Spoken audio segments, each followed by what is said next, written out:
Jeremy Corbyn barred from rejoining UK Labour Party. Here's a summary of the article.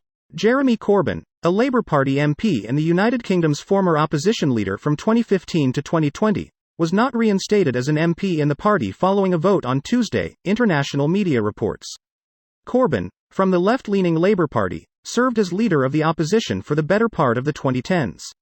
He was suspended by the party in October 2020 after stating that anti-Semitism in the party had been overstated for political reasons, as it was embroiled in accusations of organizational anti-Semitism.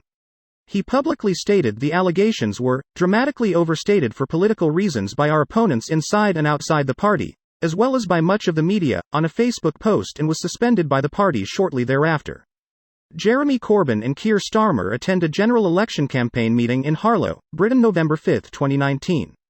Among other instances of anti-Semitism, Corbyn has defended a Muslim cleric who espoused blood libels about Jews, questioned the removal of an anti-Semitic mural, was reluctant to adopt the full International Holocaust Remembrance Alliance definition of anti-Semitism, and wrote that finance was controlled by men of a single and peculiar race, who have behind them many centuries of financial experience, who are in a unique position to control the policy of nations, in the foreword for a book.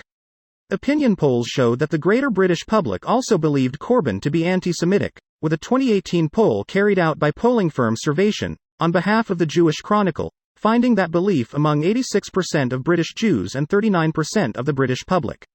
This post received a score of 14,000, with an upvote ratio of 93%.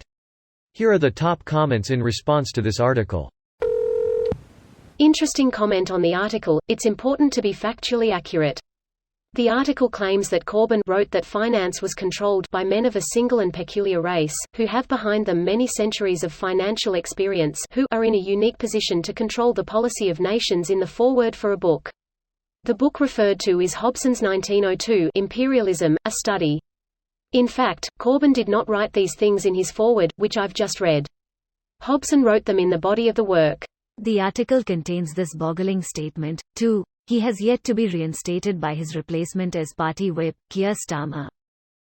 Closing square bracket single quote dot. As an American that tries to follow UK news, can someone explain to me where the rumors of Corbyn being anti-Semitic came from? And yet Boris can write a novel saying that Jews control the media and he somehow dodges scrutiny. Of course he does. He isn't Labour. Labour's expected to be perfect and the Tories are just trying their best. Wow, it really is Dems versus Republicans across the pond too. Except the Tories are more like Democrats. There is no equivalent to the Republicans because none of that stuff would ever be able to be mainstream popular in the UK. Imagine if the Dems split between the established right of that party and the AOC wing of it. I say that in the context of what I responded to. Labour, Dems are expected to uphold the highest standard of decorum, and the Tories, Republicans just say the most vile BS and get away with it. Anyone claiming there isn't a media smear is full of shit. Remember Corbyn being described as riding a Chairman Mao-style bicycle, or when the impartial BBC had a huge background of him Photoshop in front of the fucking Kremlin. Edit. For people saying they did the same for Gavin Williamson, they used a normal pic of him. For Corbyn they literally Photoshop his picture to make it look Soviet and put him in front of the Kremlin, whereas for Williamson he was off to the side and it was a normal image of him. As an outsider, I regularly looked at dailymail.co.uk for entertainment purpose. It was consistently negative stories on Corbyn. He could drink the coffee wrong, anything. If that's the media landscape for the UK, you guys can wave goodbye to any resemblance of a functional democracy in the years to come. Are you aware of that time the Daily Mail published speculative dystopian fiction about what would happen if Corbyn won the election? Should get a good laugh out of that. This video was automatically created by Reddit to speech.